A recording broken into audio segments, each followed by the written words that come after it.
Hello and welcome to the Onion Scrum with me, Samuel Baines, Simon Fole, and a very special guest joining us from the United States, Quentin Newcomer. How you doing, Quentin? Good. How are you guys? Nice to meet you. We're wonderful, thank you very much. How are you, Foley? I'm very well, thank you. Had a nice weekend away and yeah, enjoying England going through in the footy. So yeah, life's good. Life's good. That's all good. That's all good. Let's jump straight into this because it is rare that we do get someone from the Major League Rugby on. So let's jump straight in. What's rugby like in the States, Quentin? We talked to Carl a little while ago. It's been a little while. How is it? How's it treating you? I've been watching some of the games, catching up on the highlights. How's it treating you? I would say, things are perfect. I think in terms of the MLR, I think it's exactly where they want things to be. It's growing every week, and I think, there really is this beast of the East or of the West. In terms of the United States, it's really starting to grow. I think the unique thing about it though is, you know, there's certain hot spots around the country where people know what rugby is and they'll know all about it. But obviously, some areas ago, people it's still a foreign sport to them. But I'd say the MLR is doing a fantastic job of getting that exposure out and getting people interested. So I think it's right where it needs to be, and I think it's growing. That's of course amazing. Like we love watching rugby grow. Of course, there was discussions about having the World Cup out there. I sent you a message. I talked to Simon about that. Simon's actually spent some time in America. Uh, Went out there, managed to play a bit of good old American football. Uh, Badly. Where were you at? I was very fortunate enough. My father worked for a company that had a headquarters in, and this can sound terrible, in the arsehole of America, which is near Cleveland. So I ended up in a place called North Canton, Ohio, which Okay. is the Pro Football Hall of Fame is there, believe it or not. That's the only claim to fame that North Canton has. I graduated from Hoover High School, so yeah, I had a fantastic couple of years back when I was a little bit younger than young Sam there, and really, there was no rugby there at all. So I ended up playing soccer, did a bit of wrestling, did a bit of I tried American football, but it's a difficult game to get into when you've not been brought up with it. So, Yeah. but subsequently, I was lucky enough to tour there a couple of times with the Saints, Northampton Saints, and we went back to Ohio to Columbus. We then went through to Indianapolis and we went to Chicago. So I had a wonderful time. Um, some of the young lads didn't like it much though because you can't drink till you're 21 and they're really hot on ID and things like that. But us older boys, mate, we had a Yeah. ball. Yeah, we had a good time. So it's Yeah. really Sounds like you got the full American experience there. we did get the full American experience. The whole 9 yards. It was yeah, it was a good tour. Really, really well looked after by because we were billeted while we were there. So I spent some time, met some really good fellas there. I keep in touch with them on LinkedIn and things, and they see how their kids are now playing a bit of rugby. And mate, if America gets hold of rugby, then I'm desperate for that to happen because what a country, with the resource that potentially you've got, that lads that don't quite make it at American football, that pool of talent would be massive for rugby. So I wish you guys all the best and hope you keep going from strength to strength because it's great to have the USA. For you young lads coming through, Sam, if you ever get to go on tour, America would be it's in my top 5 tours of where to go. So yeah, keep it going. so, Quentin, you've obviously, I'm guessing you've probably got some American football experience. I think I actually know that for a fact. What was the transition like? So it's funny. Like I grew up playing, lacrosse, wrestling, and football. And when I got to high school, like my body like didn't really hit the puberty growth spurt that it needed. So I found myself, not really having a lovely relationship, kind of like yourself, Foley, with football. Um, and to be honest, I don't think, football was probably the sport that helped me transition the most. It's probably wrestling. Yeah. Especially when it comes to propping and scrummaging, like being able to understand your body and your balance and being able to manipulate others. I think that probably is, one of the best sports, for any American that's looking to transfer over. I mean, particularly in like, the front row. Obviously, you're going to have, football, standouts in terms of, for example, a guy on our team, Jackson Thebus, he played left guard over at Montana State and was one hell of an athlete. Believe it or not, he was 300 pounds, and the guy's like 6'6". Now he's slimmed down. He's played a couple of seasons of sevens, and now he's a really great lock. So you're gonna have the ability to cross over. But for me personally, I would say wrestling is a sport that was the most influential in my transition. Yeah, it's interesting. I it totally new to me when, in America and we're wrestling and I was clueless and some of these little skinny guys would whip my ass and throw me around and I was like, what's going on? I'm bigger than you and stronger, but their technique was, grew up with it. So yeah, as you make a good point, I didn't think about the wrestling sort of capture, but yeah, people used to say to me, American footballers, they're all padded up, mate. They are proper athletes. I watched the All or Nothing show on Netflix and things like that, and I'm watching some of those guys train, mate. They are Yeah. supreme athletes, and I say you strip off the padding and whatever else, they're built like proper, and some of those guys would make phenomenal rugby players. Well, that was like, sorry to cut you off, but that was like Yeah, one of the things that's always discussed about when guys come from overseas. They're always curious about what to expect, and like the common theme's been the physicality is there, the yeah. athleticism's there. It's just a skill set that's lacking. So I think that's the unique part is everybody writes off in American football, like the Americans they can't really hang, but come to the MLR and I think you get a different picture. Yeah, when we were there touring, I mean, this is back in 94, 95. The physicality was there massively. That if you if you were out of shape or a bit upright, you would get creamed by one of the guys. But at that point, they'd cream you, then they'd get up and like high five their teammates while you've shipped the ball and scored. And the ruck Yeah. and the ruck and the maul, that's where our experience kind of dominated them a little bit because they didn't quite. It must be totally alien to people, the ruck, the maul, the scrum. But like I say, the MLR now, you get a talent pool of some good players in there, and it's so exciting to see that it will just keep growing and growing. And yeah, I hope you guys start to earn some good money and get it on the TV and build. Once you get a crowd there and get some exposure, it could really. The Americans will love the confrontation. They love that, and you can get the school behind it, the cheerleaders, and wonderful. That's what it should be all about. And I Yeah. hope it comes to fruition for you guys and it keeps growing. Yeah. I've been watching the Rugby Network, obviously the app that was made. I've been watching quite a few of the games, all the highlights, and it's looking more and more professional by the day. I've got to admit, it's looking more and more like English rugby. It's taking shape more like old style English rugby, a lot based off the set play with the big hits, unlike the more New Zealand style that we're seeing. Let's talk about this English American crossover because there is a game coming up on the 4th of July. What a day to have a game between Yeah, England and exactly. America. Then you've got Canada on Canada Day as well. That would be an amazing game.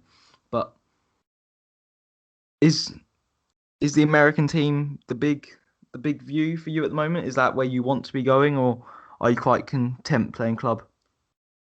Well, I mean, obviously it's always, the hierarchy of the dream is to play for your national team. So, without a doubt, definitely is. And without being said, obviously, like I'm 4 years into the sport. Like I know I've got a lot to learn before I can even, think of that being a true possibility. So, right now the short-term goal is, master what I can at the moment, and then continue to work and be a more influential player in the MLR, and then dream of a bigger picture. And I'd say in terms of the USA Rugby right now, like with the advent of the MLR, I think you're going to start seeing a lot more of those young talents start to grow and really fester. And then like you've been kind of alluding to, Foley, like I think you start to see the USA become more competitive, every opportunity that they get. I was a sevens player, and that's where I kind of got noticed. And the American sevens team is something else. It was up there with the best of them for a couple of seasons. Mike Friday, an English guy, was over there. I used to play against him at Blackheath, and that was exciting to see that they were so competitive on the sevens, and it normally transitions. Didn't take long before the skill set will come into the 15. So you're not far behind. But like you say, it's there are guys in the Premiership at the moment that came to rugby late, and have made a handsome living from it. So 4 years in, but your position is one that, mate, it's a dark art in there, and I don't never confess to know exactly what goes on. I've been a prop in sevens, and it's either try and push him off or pull him off, or it wasn't the be all and end all. But scrummaging now, Northampton recently have invested a lot of time into a forward coach who was very dominant about scrum, because it gives you a platform mentally. If you can destroy the team, it gives you so it is a massive part of the game. And I guess every day is a school day for you. You come up against different guys that do different things, and you got to learn how to cope with them. So are you Yeah. are you a fit are you a running prop, or are you a technical prop? What's your game plan? Geez, you give me a hard question there. I would say I probably hang my hat on the ability to scrum. Obviously, the more athletic you are in the open field, I feel like the more valuable you are. So that's something I've been working on this season. But I've been hanging my hat on the ability to scrum in the set piece. I think that's probably the most crucial part right now in the MLR is you see, offenses, and it seems like every play is run off a set piece, installation. And I know for the Free Jacks especially, when we see that our set piece is struggling, usually our offense is struggling. So, those things go tandem hand in hand. And I think, Yeah. that comes with a skill set, being able to dominate your set piece, you're going to have a better day in the office versus, going up against somebody that's got the skills and's got everything else put together, it gets pretty tough. Yeah. I was talking to Martin Hines the other day, who played prop for Northampton, and I don't know if you know who Jason Leonard is, but he lurked behind Jason Leonard for a long time in England selection. Never made a appearance though, and we were talking about the dark arts, and it is something else. Now, Foley will tell you that whatever Jason Leonard said probably had to be cut out of the podcast that went to the public, but it is a hilarious yet quite a scary place to be, I can imagine, in that scrum, especially when you've got guys who are there who are probably coming from these large backgrounds in wrestling and football, who probably know that little trick that they can pull on your shoulder or stuff like that. Wrestling has probably prepared you quite a bit for that. Is there any other sports? I know that you said that you played lacrosse. Lacrosse is quite a physical game. Do you think that also has helped you? Yeah, I think it's funny because I played lacrosse in college for a year before I got hurt. And believe it or not, I was 180 pounds. So I was skin and bone back then. And then, being hurt, I had to find a new hobby, and I found the weight room. And with that came all the weight. So I would say lacrosse, though, like I like to think that I've held on to my athletic ability in the open field. I'm not nearly as fast as I used to be. But, in my mind, I think I'm that prop with, the wheels for speed. But I would say in terms of being able to read lines, especially on lacrosse, it's open field, it's continuous play. You got guys that are quick and agile. You have to read a nice defensive line because I played close defense, and so you're basically doing one-on-ones. I would say being able to read hips and direction changes and all that is something helped in the tackling aspect of things. Yeah, I played ice hockey when I was younger. I'm quite a big hockey fan. Maple Leafs, go Leafs, but out the playoffs. We'll move on. I find that that's actually quite a useful skill, being able to watch and read, especially the idea of also crossing. I think that's a big crossover for me. We talk about the wrestling. I do actually want to move on to another topic, and that is, have you seen the Lions? Have you seen what's happening in European rugby? What do you mean? Have I seen what's happening? Have you seen the Lions selection? I have. I feel like I mean, granted, like, 4 years into the sport, like, I didn't know what the Lions were like last tour they had, so I'm watching all the old YouTube videos trying to catch up. But I would say it's not the selection that I thought that was going to come out. I, I love that. Very brave statement. Didn't see the last tour, and yet, yeah, you got to think I haven't been alive that long, so I haven't seen probably as many as most people. Yeah, I feel like Foley's got some comments for this. Well, yeah, the Lions is, it's the pinnacle of any English, Irish, Scottish, Welsh player. It means so much to, you hand your jersey over in a better place and you're given a number. And if you get in the starting 15 of then you're a proper Lion almost. There's midweekers and then there's the test team. So, it's always, they always throw a few curveballs in there and take players that not necessarily been capped by their country or even on the radar. And he's done it this time again with some of the people that he's left out, and some of the people he's taken. So it kicks off this weekend. We play Japan, I think, in a friendly as the Lions. There'll be some fantastic, videos and stuff about it. But yeah, it's like the Super Bowl. It's everything rolled into one tour. It's such a shame that we're not going to see the fans there, because I think that's those young lads that are going to go on a Lions tour are going to play in South Africa. There's nothing better playing in South Africa in front of a baying crowd, and unfortunately they're not going to experience that. But yeah, the Lions will be, it'll keep us entertained over the summer. The twists and turns, and a really, really hard place to go and play.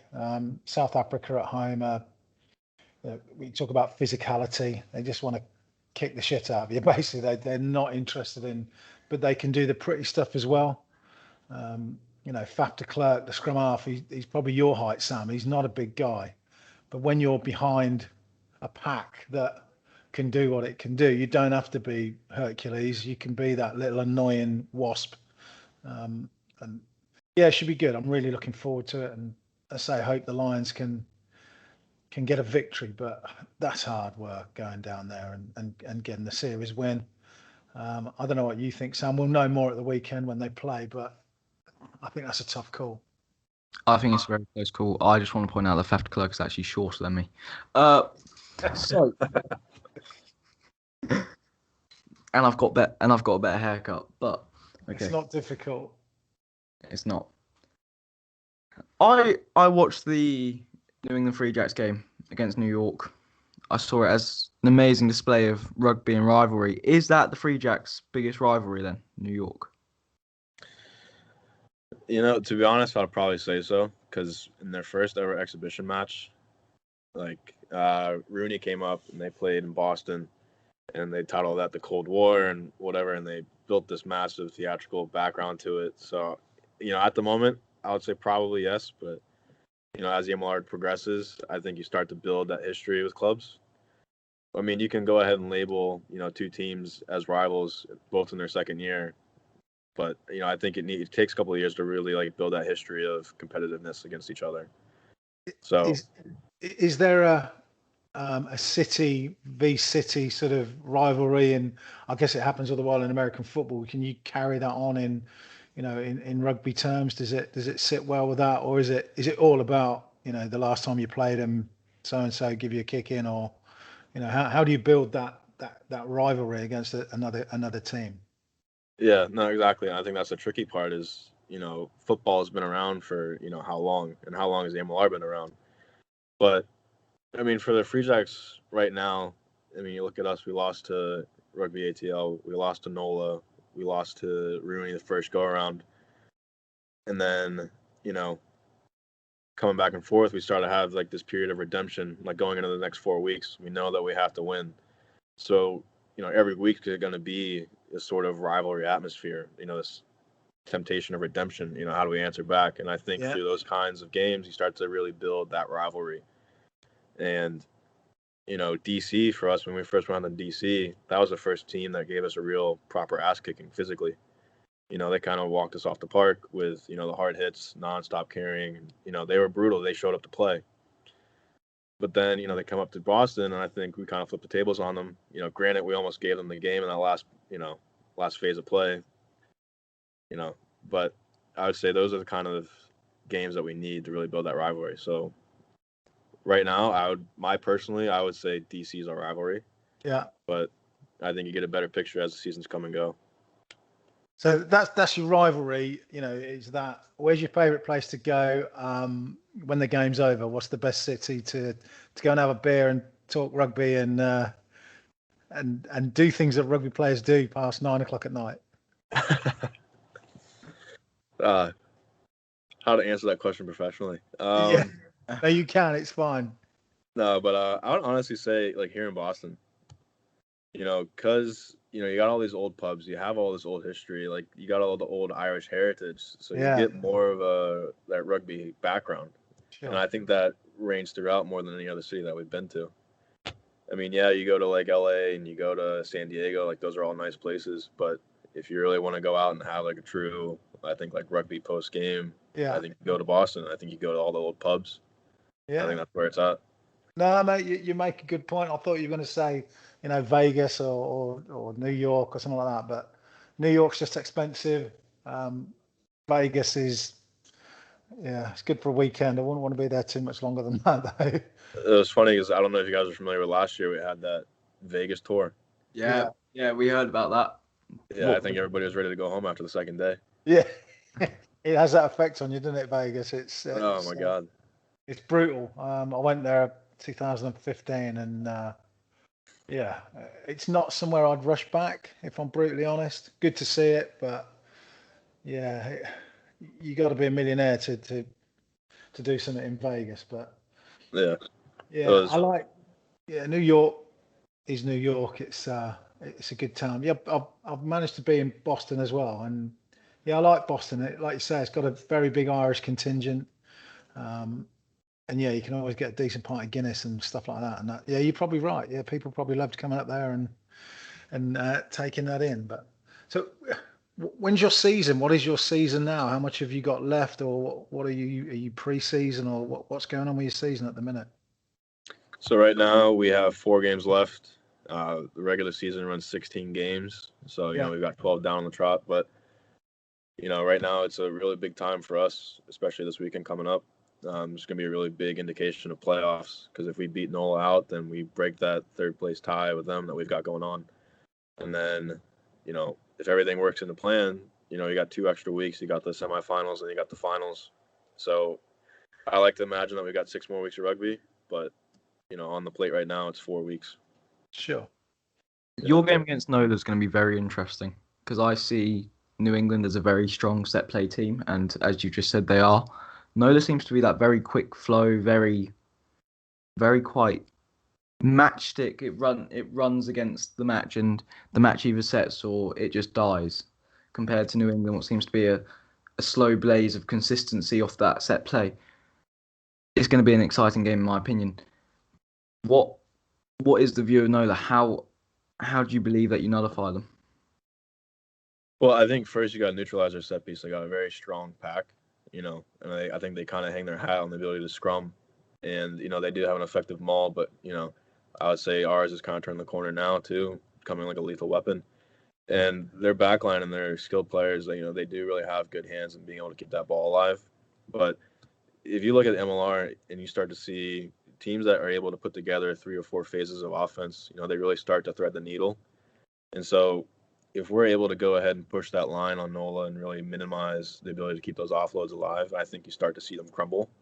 And, for us, the reverse thing is, having a good set piece and being able to run, our plays at our pace. And I think that's going to be the real turntable for us. I think it's going to be very similar to what Saints had to do against Exeter recently, where they had to stop them in the middle of the field. They couldn't let them get to that 22 because they knew that would be where they would score. I've got a question about teams in the United States. We're seeing teams popping up every little while now, of course. New England's quite new. Is second year? Yeah? All right. Yep, second year. Where do you reckon will be the next place that a team will emerge? Where do you think would be a good place for a team to emerge? So right now, I know for a fact that there's a team in Dallas that was supposed to be bidded this season, but they canceled due to COVID. Obviously, probably the right choice financially. So the word is that they're supposed to rejoin officially, and I think that's going to be an interesting shakeup because you start to see some of the guys that got redrafted out. They're going to have to leave their clubs and go back. So it also brings up the question of, is there enough talent in the U.S. to supply that team, or do you go out and start outsourcing again? And then you have the rumors of the Hawaii team. I think everybody was hopeful that would be awesome. I know I was for sure because I was like, heck, who would want to go fly to Hawaii for a weekend? So I think it's curious to see, if that does come through. Right now, I don't really think it's a blip on anybody's radar. I think it's kind of a big question mark of the validity of it all. I would love to see though, like another Canadian team. I think Vancouver is a nice little hot spot for rugby, and I think right there with Seattle, I think you kind of build that border of rivalry right there as well.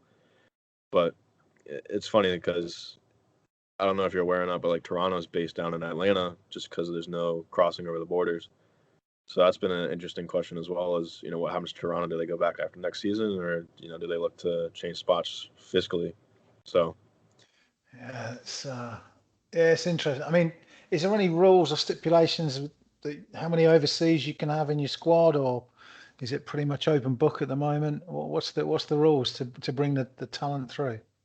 So you can only have. All right. So the way that I understand it is you can have 10 foreigners on your game day roster. Yeah. You have the ability to trade for 11, or basically buy an 11 spot. Sure. But I'm not sure how many you're allowed to have on contract. So, Okay. you could have a big pool of overseas players, but only roster 10 and, kind of cycle them in and out. Yeah. And I think that's what answers the question of American talent wise, because you start to see, an American player that can hang in the MLR, I think becomes more valuable to a team. You're able Sure. to go buy out, Yeah. a higher quality skilled player. I think that is something that actually will create a need for an academy, because there's academies popping up. I believe I saw some posts about it the other day. I would, in my personal opinion, I'd probably lower that so that American talent was required more, so that academies had more pressure on them. But I don't think it's the time yet to do that. In England, we had an issue with Saracens buying in a couple too many players and going over a salary cap. Never heard of that. Did you not? Oh, lucky you. No. Well, Say, the thing that's interesting about that is like there's no school rugby here. No.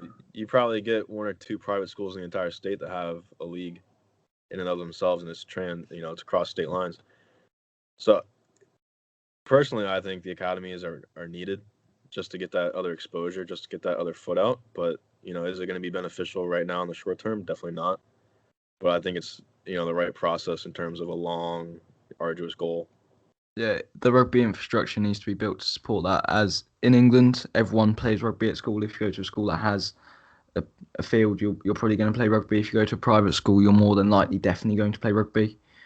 And then if you look at somewhere like New Zealand, everywhere plays rugby. They're born with rugby boots on, running around, chucking balls and doing the haka. How do you think that you build school rugby in the States? Just brand it better? I mean, that's a tricky question because you also got to think about competition within the sports. You already got established sports of football. You got your basketball and wrestling in the wintertime. You also got baseball. And those are all, the four pillars of American sports. So it's hard because where do you even fit the rugby season into? And how do you compete with that sport that's already well established? So. And then you've got to get the infrastructure with people being able to coach it safely and make it appealing, and that it's a massive undertaking for any country to do it, and it'll probably until you can maybe get it into a school curriculum, then it's always going to be really, really tough. And that's the irony of it, that it's not just you guys are probably well coached and have good guys around you, but when you go into the schools, if there's no one to coach it, it doesn't get coached. I mean, that's happening in England now, that certain schools that were really strong.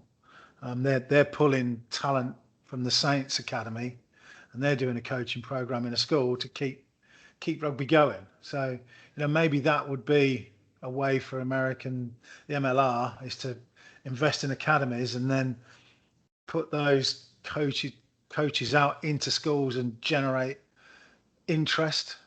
We did it at the Saints many years. When I finished playing professionally in 2000, 2001, I went out into schools and talked about rugby, did some coaching sessions, and then we did a scheme called a cashback scheme. So it was basically if they sold 50 tickets in the school, they'd get half of that money we would give them back to use for rugby kit or rugby equipment. So it was a way of the Saints generating a crowd, and it was also a way of getting people to the Saints and going, wow, this is a great day out, and yeah, I want my son to go and play, or my daughter to emulate that player. And when you start, you know, when you start having stars and people looking up to them, they'll want to go and play that sport. And it takes a long, long time, but with the right mentality from the top, it can happen. And yeah, I truly hope it will. America is a massive resource pool. They keep playing American football, Super Bowl, World Championship. They're the only ones playing it. Same as baseball. Got a World Series where you're the only guys playing. Basketball. There's not too many countries that would beat America in that. So yeah, you need a global sport to get your teeth into and put you on the world stage for sure. Yeah. I've got a question based on what Simon's just said, and that is, who would you see as the brandable guy who is going to be the star of the MLR? So, are you talking like American, or are you talking like anybody in the MLR? I'm talking the American, the proper, the guy who you could put next to the flag, play the anthem, and he is your. That's definitely Kyle Sakura. He's got all the features for it. But I think probably, I don't know. You got to look at like the American squad right now, and right now looking at it, if you were to say who's the superstar of that team, you would probably say it would be AJ McGinty, right? Yeah. But even then, he's over in the Premiership. So you look in the MLR, and you got guys that are in the MLR on the American squad. But there's probably a handful that could probably argue for that spot, but there's no real, I would say, like superstar where like anybody can say, like that's the guy that should be the face of the entire franchise. So at the moment, Carl Square is the face of American rugby. Don't quote me on it, but yeah. Definitely got the hair for it, definitely. Well, it's funny because I remember sitting there in practice, we get back in the car, and all of his buddies from college are blowing up his phone. And it's that picture of him, I guess, like was on the Rugby Pass Instagram page, and it was like, the world's been around for 1 billion years, but consider yourself lucky to live during this mullet. Yeah. So I think that's one that he could chuck on his resume for being the face. It's a good one. I've got to give it to him. It was, one hell of a hairdo. Yeah. With that hair, he's got a future career in modelling for those sunglasses with like lines that like separate them. Yeah.